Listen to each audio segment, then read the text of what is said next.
স্বাগত নিউজ 24 দিনের সংবাদে। পুরো সংবাদে আপনাদের সাথে আছি আমি আফরিন আনোয়ার। দেখছিলেন সংবাদ শিরোনাম, এবারে বিস্তারিত।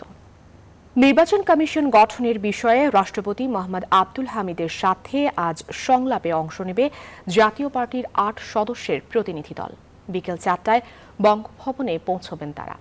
এই প্রতিনিধি দলে চেয়ারম্যান GM কাদের সহ আছেন দলের মহাসচিব Mujibul Haque Chunnu, senior co chairman barrister Anisul Islam Mahmud, co chairman Kazi Firoz Rashid, Ruhul Amin Hawlader, Syed Abu Hossain Babla, Salma ইসলাম ও মশিউর রহমান রাঙা। এর আগে জাতীয় সংসদের প্রধান বিরোধী দল হওয়ায় অন্যান্য রাজনৈতিক দলগুলোর মধ্যে এ বিষয়ে রাষ্ট্রপতির সাথে সংলাপে প্রথম আমন্ত্রণ পায় জাতীয় পার্টি। এরপর আমন্ত্রণ পেয়েছে জাতীয় সমাজতান্ত্রিক দল জাসদ। আগামী 22 ডিসেম্বর রাষ্ট্রপতির সাথে সংলাপে অংশ নিতে বঙ্গভবনে যাবে জাসদের প্রতিনিধি দল।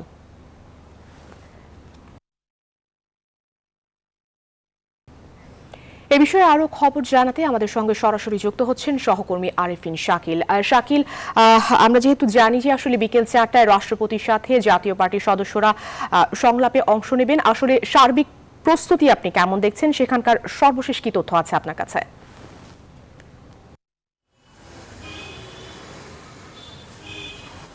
আফরিন, একেবারেই যে প্রস্তুতি থাকা দরকার সংলাপের জন্য সেই প্রস্তুতি সম্পন্ন করা হয়েছে। যেহেতু বিকাল ৪টা নাগাদ জাতীয় পার্টির ৮ সদস্যের যে টিমের সদস্যরা GM কাদের নেতৃত্বে আসবেন, তাদের সঙ্গে আমাদের কিছুক্ষণ আগে কথা হয়েছিল। তারা জানিয়েছেন যে তারা ৪টার আগেই বঙ্গভবনে এসে পৌঁছাবেন এবং এই মূলত এই রাষ্ট্রপতির যে সংলাপ, সেই সংলাপে তারা নির্বাচনের যে নির্বাচন কমিশনের আইন করার বিষয়ে তারা গুরুত্ব আরোপ করবেন এবং সেই সঙ্গে এই নির্বাচন কমিশনের জন্য তারা নাম প্রস্তাব করবেন। এবং বলা হচ্ছিল যে অনুসন্ধান কমিটি মূলত করা হবে এবং সেই অনুসন্ধান কমিটির জন্যই তারা শুরুতে নাম প্রস্তাব করবেন। এছাড়া অন্যান্য যে পরবর্তী নির্বাচন কমিটি করার জন্য যেই প্রস্তাবনা, সেই প্রস্তাবনা তারা দিবেন এবং সেটি GM কাদের নেতৃত্বে এখানকার জাতীয় পার্টির ৮ সদস্যের যে তাদের যে টিম, সেই টিম পক্ষ থেকে এই প্রস্তাবনা দেওয়া হবে। এবং আমরা ভিতর থেকে যত জানতে পেরেছি, রাষ্ট্রপতির সাথে সেই সংলাপ 40 মিনিটের মতো এক ধরনের সূচি নির্ধারণ করা রয়েছে এবং সেই 40 মিনিটেই মূলত এই সংলাপ অনুষ্ঠিত হবে এবং সেই সংলাপে গত নির্বাচন এবং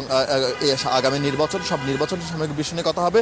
তবে মোটা দাগে জাতীয় পার্টির পক্ষ থেকে বারবারই একটা বিষয় নিশ্চিত করার কথা বলা হচ্ছিল যে তারা এই নির্বাচন কমিশন গঠন করার জন্য, আইন তৈরি করার জন্য তারা গুরুত্ব আরোপ করবেন। এই জন্য রাষ্ট্রপতিকে উদ্যোগ নেওয়ার জন্য তারা আহ্বান জানিয়ে যাবেন এবং এই নির্বাচন, আগামী যে নির্বাচন কমিশন গঠন করা হবে সেই জন্য তারা একটি প্রস্তাবনা দিবেন বলে আমাদেরকে জানিয়েছেন। এছাড়া নির্বাচনের সার্বিক বিষয়বস্তু, কিভাবে একটি সুষ্ঠু নির্বাচন করা যায়, সেই বিষয়বস্তু নিয়েও তারা রাষ্ট্রপতির কাছে তাদের যে প্রস্তাবনা, তাদের যে বক্তব্য, সেই বক্তব্য তুলে ধরা হবে। এবং আপনি যেমনটা বলছিলেন, আগামী বুধবার জাতীয় সমাজতান্ত্রিক দল জাসদের পক্ষ থেকেও কিন্তু একটি সংলাপ রয়েছে হাসানুল হকের নেতৃত্বে।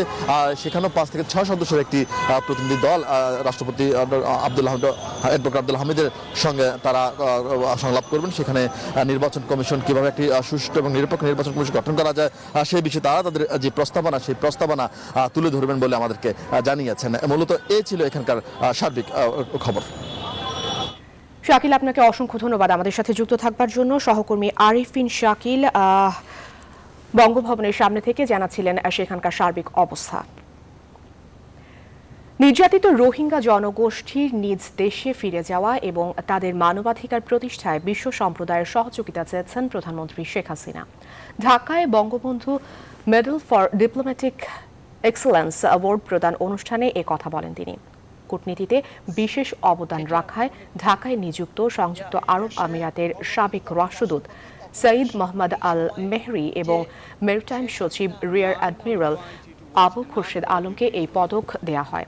অনুষ্ঠানে প্রধানমন্ত্রী বলেন, বঙ্গবন্ধুর প্রবর্তিত সকলের সঙ্গে বন্ধুত্ব, কারো সঙ্গে বৈরিতা নয়।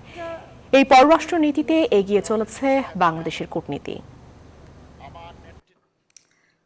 বাস্তুচ্যুত মিয়ানমারের নির্যাতিত, নিপীড়িত যে মানুষগুলি রোহিঙ্গা, তাদেরকে আমরা আশ্রয় দিয়েছি।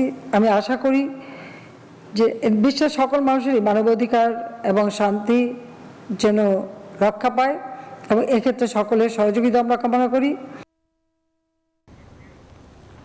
চট্টগ্রামে আধুনিক যুদ্ধ জাহাজ নির্মাণের সিদ্ধান্ত নিয়েছে সরকার।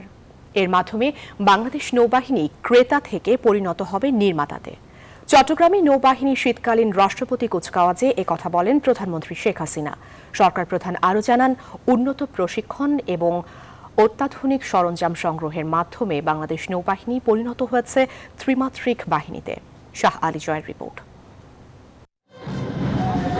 চট্টগ্রামের নেভাল একাডেমিতে শীতকালীন রাষ্ট্রপতির কুচকাওয়াজের মাধ্যমে নৌবাহিনীতে কমিশন লাভ করলেন 7 নারী কর্মকর্তা সহ 44 নৌ কর্মকর্তা।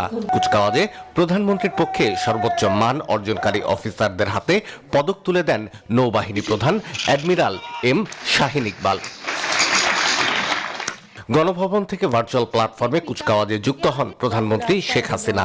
নবীন কর্মকর্তাদের উদ্দেশ্যে তিনি বলেন, নৌসেনাদের প্রশিক্ষণ কার্যক্রম আধুনিকায়ন হয়েছে, তাই নতুন অফিসারদের কাজ করতে হবে আত্মবিশ্বাসী হয়ে।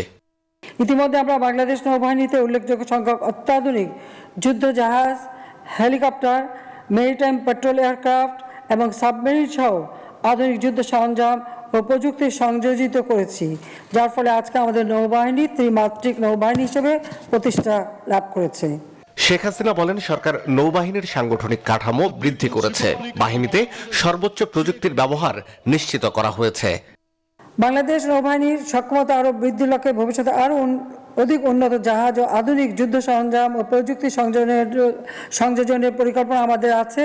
তাছাড়া আমাদের নিজেদের দেশেও যাতে আমরা জাহাজ তৈরি করতে পারি, তার জন্য আমরা ব্যবস্থা নিয়েছি। বাংলাদেশ নৌবাহিনী কর্তৃক পরিচালিত চট্টগ্রাম ড্রাই ডক লিমিটেড আধুনিক যুদ্ধজাহাজ নির্মাণের সিদ্ধান্ত গ্রহণ করা হয়েছে, যার মাধ্যমে বাংলাদেশ নৌবাহিনী ক্রেতা নৌবাহিনী হতে নির্মাতা নৌবাহিনী হিসেবেও প্রতিষ্ঠিত হবে বলে আমার বিশ্বাস। নৌবাহিনীতে সাবমেরিন সংযোজনের মাধ্যমে মানব পাচার ও চোরাচালান রোধ, জেলেদের নিরাপত্তা নিশ্চিত করা সহ বাণিজ্যিক জাহাজের নিরাপদ যাতায়াত নিশ্চিত করা হয়েছে বলেন প্রধানমন্ত্রী। শাহ আলী জয়, নিউজ 24, ঢাকা। প্রধানমন্ত্রীর সফর ঘিরে আশার আলো দেখছেন মালদ্বীপে কর্মরত 1 লাখেরও বেশি বাংলাদেশি কর্মী। বিশেষ করে বেতন বৈষম্য দূর ও অবৈধদের বৈধকরণে সুনির্দিষ্ট ঘোষণার প্রত্যাশা করছেন তারা। বৈধভাবে টাকা পাঠাতে একটি ব্যাংক স্থাপনেরও দাবি তাদের। তবে দেশটিতে নিযুক্ত বাংলাদেশের হাই কমিশনার নাজমুল হাসান জানিয়েছেন, প্রধানমন্ত্রীর সফরে একটি চুক্তি ও 3টি সমঝোতা সই হতে পারে। মালদ্বীপে বাংলাদেশের শ্রমবাজার নিয়ে মেহেদী হাসানের ছবিতে লাকমিয়া জেসমিন সোমার 3 পর্বের ধারাবাহিক প্রতিবেদনের শেষ পর্ব।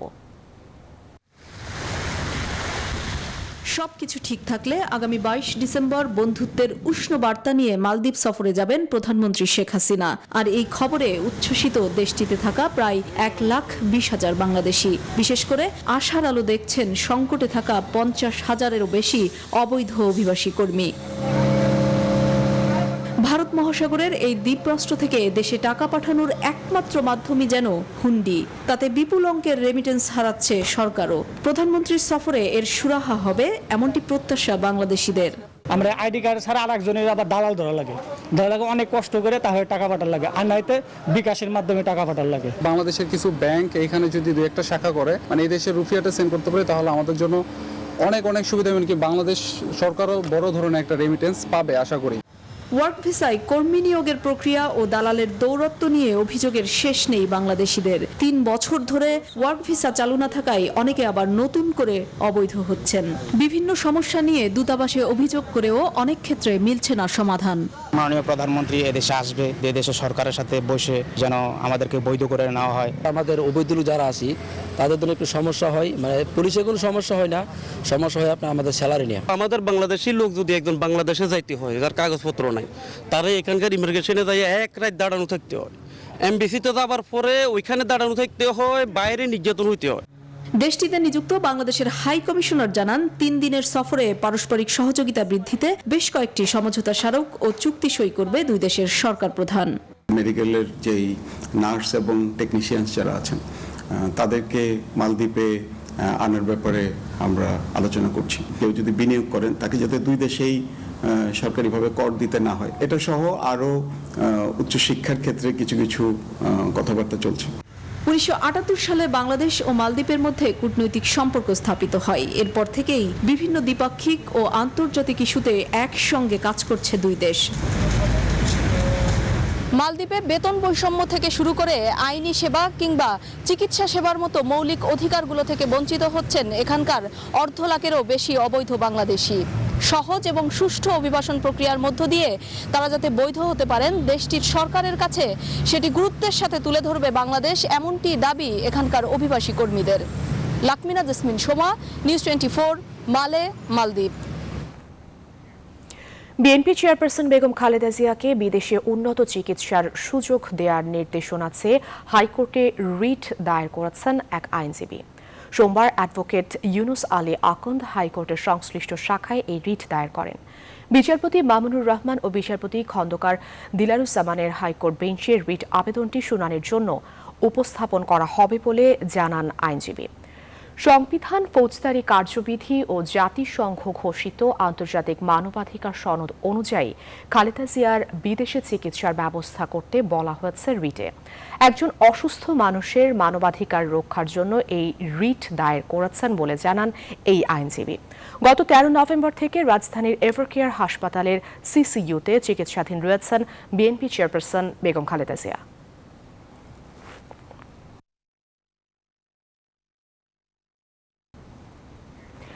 নারায়ণগঞ্জ সিটি নির্বাচনকে গুরুত্বের সাথে নিতে নেতাকর্মীদের আহ্বান জানিয়েছেন আওয়ামী লীগের প্রেসিডিয়াম সদস্য অ্যাডভোকেট জাহাঙ্গীর কবির নানক।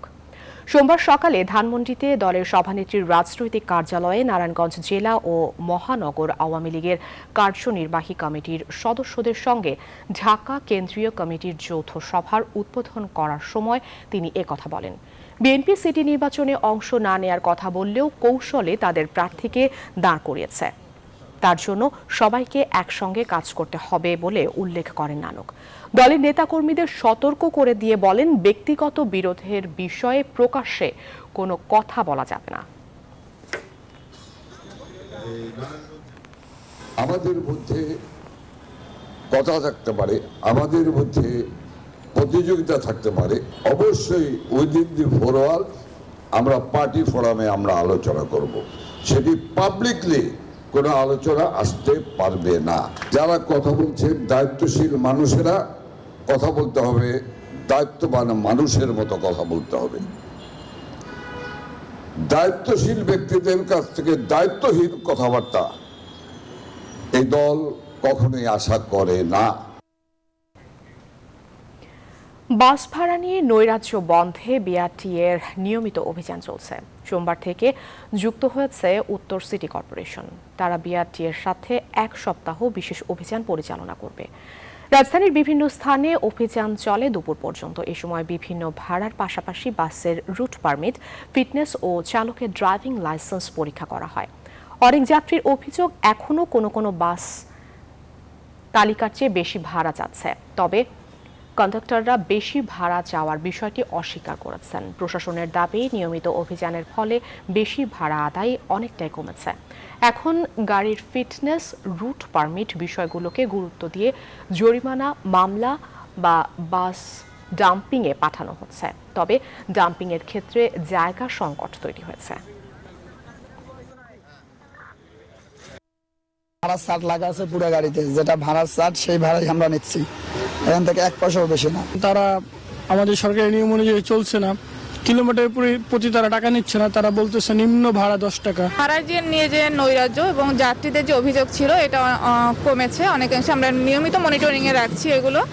এছাড়া ভাড়ার চার্টের প্রদর্শন এটা আমরা মনিটরিং করছি। বাসে গাড়ির উপরে আমাদের মোবাইল কোড চলে, পূর্বেও চলেছে, ভবিষ্যতে চলবে। গত 1.5 মাসের অভিযানে কিন্তু অনেকটাই নিয়ন্ত্রণে এসেছে। ভোগান্তি কমানোর প্রকল্পই এখন দুর্ভোগের বড় কারণ। যানজট যন্ত্রণা থেকে রেহাই পেতে বছর 9 আগে ঢাকা ময়মনসিংহ মহাসড়কে শুরু হয় বিআরটি প্রকল্পের কাজ। কিন্তু নির্মাণ কাজের ধীর গতিতে ছাড়িয়ে গেছে দুর্ভোগের মাত্রা। সড়কেই কেটে যাচ্ছে ঘন্টার পর ঘন্টা। জনভোগান্তির জন্য চীনা ঠিকাদারি প্রতিষ্ঠানকে দায়ী করেছে ঢাকা বাস র্যাপিড ট্রানজিট প্রতিষ্ঠানের ব্যবস্থাপনা পরিচালক মোহাম্মদ শফিকুল ইসলাম। এদিকে প্রকল্পের কাজ শেষ না হলে এর সমাধান দেখছে না আইন শৃঙ্খলা বাহিনী। বিস্তারিত তালুকদার বিপ্লবের প্রতিবেদনে। ঢাকা ঢাকা ময়মনসিংহ সড়কের গাজীপুরের শিববাড়ি থেকে বিমানবন্দর পর্যন্ত যানবাহনের এমন দীর্ঘ সারি দেখা যায় প্রতিদিনই। প্রায় 20 কিলোমিটার পথ যেতে সময় লাগছে 3 থেকে 4 ঘন্টা পর্যন্ত। গত 9 বছর ধরে এই পথে ঢাকা বাস র্যাপিড ট্রানজিট বিআরটি প্রকল্পের কর্মযজ্ঞের ভোগান্তি পোহাচ্ছে লাখ লাখ মানুষ। যখন একটু বেশি জাম পড়ে তখন দেখা যায় যে কখনো 3 ঘন্টাও লেগে যায়। এরা ইচ্ছাকৃতই ভাবে করে না অনিচ্ছাকৃত, এটা বুঝতেছি না। মানুষের দেখার কেউ নাই, ঘন্টা ঘন্টা বসে থাকে গাড়িতে বসে, ঘুমানো ছাড়ার কোনো ওয়ে নাই বর্তমানে যে অবস্থা। এটা আমাদের জন্য খুবই কষ্টকর। খোরাখুরির পাশাপাশি রাস্তার উপর ভারী নির্মাণ সামগ্রী ফেলে রাখায় সড়ক জুড়ে বিশৃঙ্খলা, সাথে রাস্তার পাশে অবৈধ দোকানপাট, যেখানে সেখানে যত্রতত্র গাড়ি পার্কিং করিয়ে যাত্রী উঠানো নামানোর কারণে আরো খারাপ হয়েছে পরিস্থিতি। আব্দুল্লাহপুর পার হইতে 3-4 ঘন্টা সময় লেগে যায়, ঢাকা যেতে 5 ঘন্টা লাগবে। কষ্টের কোনো শেষ নাই। ঘন্টার ঘন্টা যেখানে আধা ঘন্টা রাস্তা ওইখানে 2 ঘন্টা 3 ঘন্টা পর্যন্ত লাগে। গাড়িগুলো দূর করে যাইতে পারতেছে না, অনেক সময় দুর্ঘটনা ঘটে, বিভিন্ন সমস্যার সৃষ্টি হয়। বিআরটির প্রকল্পের কাজ শেষ না হলে খুব একটা উন্নতি দেখছেন না বলে জানিয়েছে পুলিশ। রাস্তা তো এখন ভাঙাচোরা অবস্থা, খুবই খারাপ অবস্থা। এর মধ্যে থেকে আমাদের ছাদের নির্দেশে আমরা চেষ্টা করে যাচ্ছি আমাদের সাধ্য মতন এই রাস্তাটা যাতে যানজটটা মুক্ত থাকে আর কি। আমাদের তরফ থেকে আমরা চেষ্টা করে যাচ্ছি। আর বিআরটি প্রকল্প কাজে চীনা ঠিকাদারি প্রতিষ্ঠানের গাফিলতি ছিল স্বীকার করে এর দায় তাদেরকে নিতে হবে বলে জানান ঢাকা বাস র্যাপিড ট্রানজিট প্রতিষ্ঠানটির ব্যবস্থাপনা পরিচালক মোহাম্মদ শফিকুল ইসলাম। 2 ঠিকাদারেরই মোটামুটি সবসময় একটা ফান্ড ফ্লোর সমস্যা ছিল এবং এখনো আছে। গতবারই করে ফেলার টার্গেট ছিল, কথা ছিল, কিন্তু তারা করেনি। কিন্তু এবারও দেখলাম যে তারা চুপচাপ বসে আছে, এই অংশে কোনো কাজ শুরু করেনি। পরে এখন আমরা স্পেশাল এফোর্ট দিয়ে এদের সাথে অনেক দিন দরবার করে জোর করে কাজ শুরু করেছি। বিআরটি প্রকল্পের চলমান কাজের কিছু ভোগান্তির বাস্তবতা স্বীকার করে সাধারণ মানুষ বলছে, অন্তত ধুলাবালি নিয়ন্ত্রণে নিয়মিত পানি ছিটানো এবং সড়কের উভয় পাশে অবৈধ দখলদারদের উচ্ছেদ করে সড়কের শৃঙ্খলা ফিরিয়ে আনতে কার্যকরী পদক্ষেপ নেবেন সংশ্লিষ্ট কর্তৃপক্ষ। Talukdar Biplob, news 24, Tongi, Gazipur. Rangpur medical college হাসপাতালে অগ্নিকাণ্ডের ঘটনা ঘটেছে।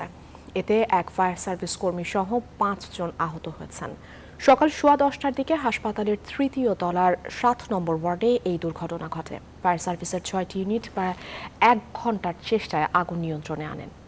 বৈদ্যুতিক শর্ট সার্কিট থেকে এই আগুন লাগতে পারে বলে প্রাথমিকভাবে ধারণা করছে ফায়ার সার্ভিস।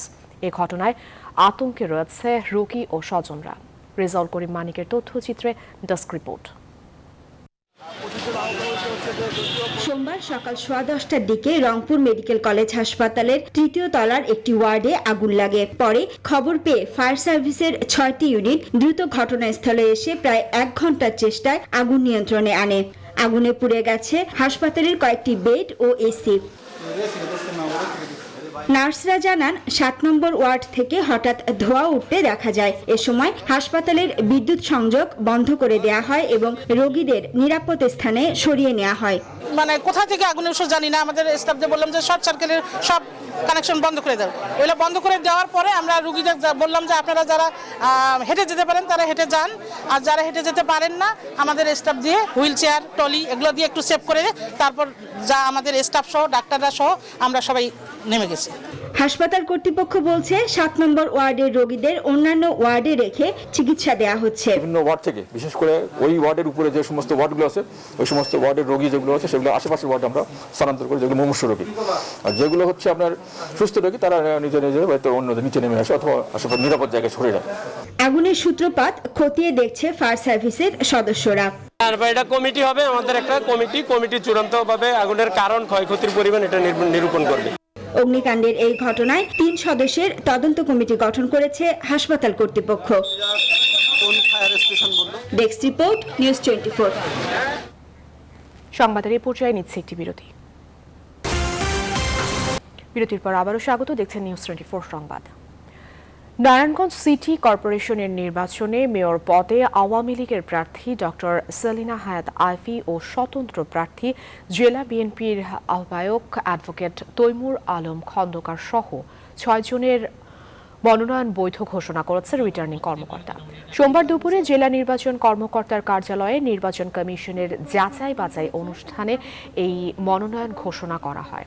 তবে ঋণ খেলাপির অভিযোগে স্বতন্ত্র মেয়র প্রার্থী কামরুল ইসলাম ও দাখিলকৃত ভোটার তালিকায় গড়মিল পাওয়ার অভিযোগে স্বতন্ত্র মেয়র প্রার্থী মোহাম্মদ সুলতান মাহমুদের প্রার্থিতা বাতিল করা হয়েছে।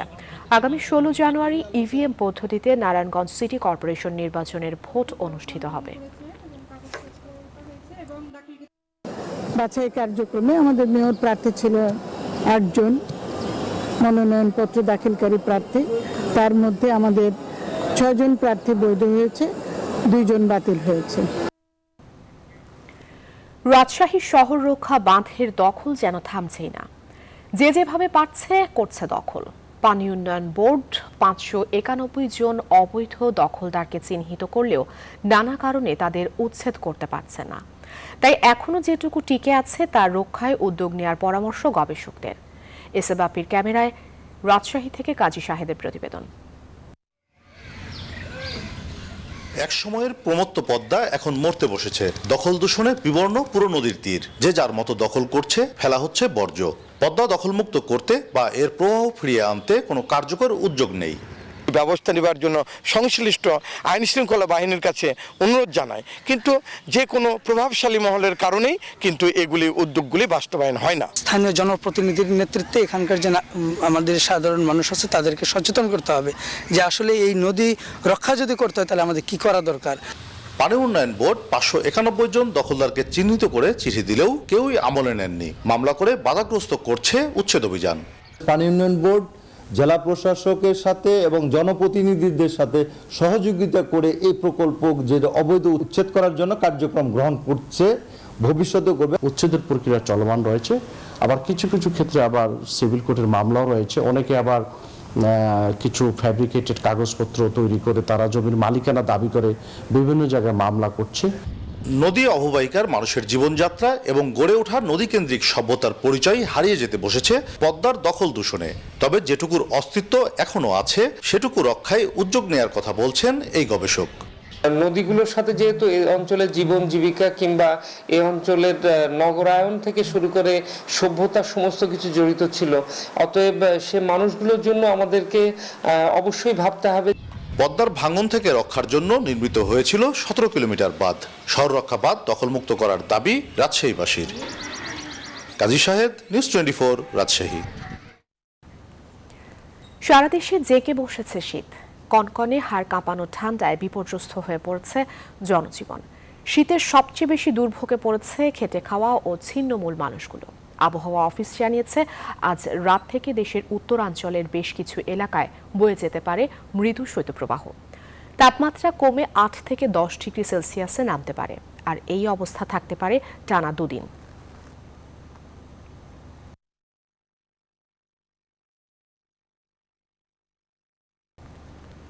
সংবাদের এই অংশে নিচ্ছে একটি বিরতি। বিরতির পর আবারও স্বাগত। দেখছেন নিউজ 24 সংবাদ। এবারে ফার্স্ট সিকিউরিটি ইসলামী ব্যাংক অর্থ বাণিজ্যের সংবাদ।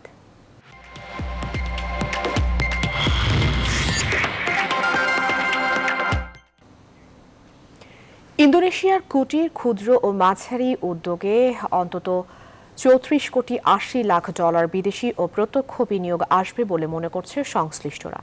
দক্ষিণ পূর্ব এশিয়ার শীর্ষস্থানীয় অর্থনীতি মহামারী থেকে ঘুরে দাঁড়াতে বিভিন্ন বিনিয়োগ আকর্ষণকারী পদক্ষেপ নিয়েছে। ইন্দোনেশিয়ার ইনভেস্টমেন্ট কোঅর্ডিনেটিং এজেন্সি জানিয়েছে আগামী বছরে এই বিনিয়োগ চলতি বছরের তুলনায় বাড়বে 83%।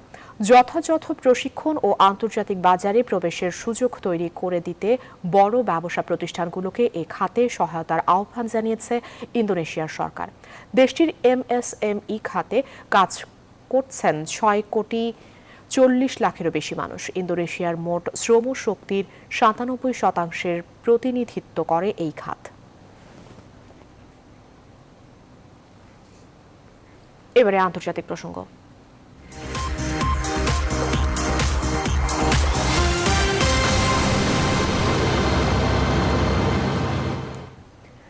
আসন্ন বড়দিন উৎসবকে ঘিরে ওমিক্রনের সংক্রমণ আরও দ্রুত ছড়াবে বলে আশঙ্কা করছেন মার্কিন সংক্রামক রোগ বিশেষজ্ঞ অ্যান্থনি ফাউসি। বর্তমানে করোনা পরিস্থিতি গভীরভাবে পর্যবেক্ষণ করছে ব্রিটেন। এদিকে কোনো টিকাই ওমিক্রনের বিরুদ্ধে কার্যকর নয় বলে এক প্রতিবেদনে জানিয়েছে নিউ ইয়র্ক টাইমস। যদিও চীনের 2টি করোনার ওষুধ নতুন ধরনটির বিরুদ্ধে কাজ করতে সক্ষম বলে দাবি করেছে দেশটির বিশেষজ্ঞরা। নিবির আমিনের ডেস্ক রিপোর্ট। রোববার এনবিসি আয়োজিত মিট দ্য প্রেস অনুষ্ঠানে মার্কিন সংক্রামক রোগ বিশেষজ্ঞ অ্যান্থনি ফাউসি বলেন, বড়দিনের উৎসবে ঘোরাঘুরিতে আরও দ্রুত ছড়ানোর আশঙ্কা রয়েছে অমিক্রনের। এমনকি এতে সংক্রমিত হতে পারে পূর্ণ ডোজ ভ্যাকসিন নেওয়া ব্যক্তিরাও। বিভিন্ন মার্কিন রাজ্যের স্বাস্থ্যসেবার উপর ফেলতে পারে মারাত্মক নেতিবাচক প্রভাব। ব্রিটিশ স্বাস্থ্যমন্ত্রী সাজিদ জাভিদ রোববার স্কাই নিউজকে জানান, বর্তমান করোনা পরিস্থিতি গভীর পর্যবেক্ষণে রেখেছে বরিস জনসন প্রশাসন। আর ব্রিটিশ প্রধানমন্ত্রীর অবস্থান এতটাও দুর্বল নয় যে করোনার কঠোর বিধিনিষেধ জারির ক্ষমতা ছিল না তার। প্রয়োজন হলে ব্যাপারটি অবশ্যই পার্লামেন্টে উপস্থাপন করা হতো। আমরা এটাকে খুব গুরুত্ব সহকারে নিয়েছি। আমরা আরো ভালোভাবে সবকিছু খতিয়ে দেখব, তারপরে সিদ্ধান্ত নেব পরবর্তী কোনো পদক্ষেপ নেওয়ার প্রয়োজন আছে কি নেই। এদিকে ভারতে ওমিক্রন শনাক্তের হার বাড়তে থাকায় দিল্লির হাসপাতালে আগে থেকেই শয্যা, অক্সিজেন সিলিন্ডারের পর্যাপ্ত ব্যবস্থা নেওয়া শুরু করেছে কর্তৃপক্ষ। রোববার নিউ ইয়র্ক টাইমসের এক প্রতিবেদনে বলা হয়েছে, অধিকাংশ ভ্যাকসিনই ওমিক্রনের বিরুদ্ধে লড়তে সক্ষম নয়। শুধু ফাইজার আর মডার্নার বুস্টার ডোজ সংক্রমণ বন্ধ করতে সফল বলে ট্রায়ালে দাবি করা হলেও টিকাগুলো পাওয়া যায় না অনেক দেশেই। তবে চীনের সিনহুয়া বিশ্ববিদ্যালয়ের গবেষকরা দাবি করেছেন, তাদের BRII 196 এবং 198 করোনার ওষুধ দুটি দমাতে পারে অমিক্রন। নিবির আমিন, নিউজ 24। দিনের সংবাদের এ পর্যায়ে নিচ্ছি আরেকটি বিরতি। বিরতির পর আবারও স্বাগত, দেখছেন নিউজ 24 সংবাদ। এবারে ক্লেমন খেলার খবর।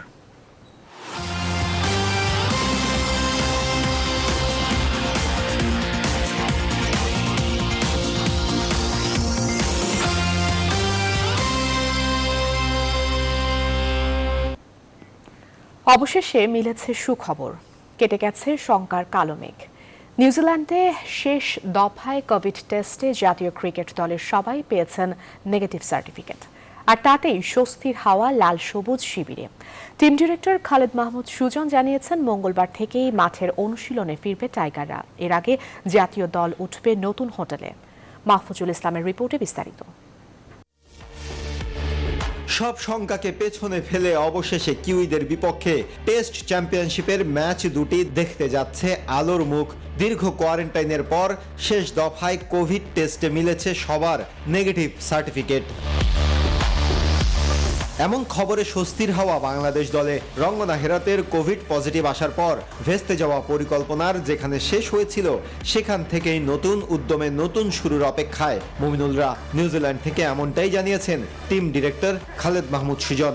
গতকাল আমাদের একটি করোনার শেষ টেস্ট ছিল এখানে 19 তারিখে, এবং আজকে সকালের রেজাল্ট এসেছে, আলহামদুলিল্লাহ আমরা সবাই নেগেটিভ। আর এই নেগেটিভ হওয়ার কারণে আগামীকাল আমরা ইনশাল্লাহ এখান থেকে বের হতে পারবো এবং প্র্যাকটিসে যেতে পারবো। কালকে আমাদের 10:15 থেকে প্র্যাকটিস আছে লিঙ্কন ইউনিভার্সিটি গ্রাউন্ডে, যেখানে আমরা জিমের ফ্যাসিলিটিসটাও পাবো। তারপরে ওখানে প্র্যাকটিস শেষ করে আমরা আমাদের হোটেলে উঠে যাবো, নোবেল হোটেলে, এবং তারপর থেকে স্বাভাবিক যেভাবে আমরা চলাফেরা করতে পারবো, ট্রেনিং করতে পারবো, সবই করতে পারবো এবং নিজেদেরকে তৈরি করতে পারবো ফার্স্ট টেস্ট ম্যাচের জন্য ইনশাল্লাহ। কিউইদের বিপক্ষে টাইগারদের প্রথম টেস্ট 1 জানুয়ারি, ভেন্যু মাউন্ট মঙ্গানুই। আর ক্রাইস্ট চার্চে 9 জানুয়ারি থেকে শুরু হবে দ্বিতীয় টেস্ট। মাহফুজুল ইসলাম, নিউজ 24। দিনের সংবাদ এ পর্যন্তই। আরও খবর ও বিশ্লেষণ জানতে ভিজিট করুন news24bd.tv। ধন্যবাদ।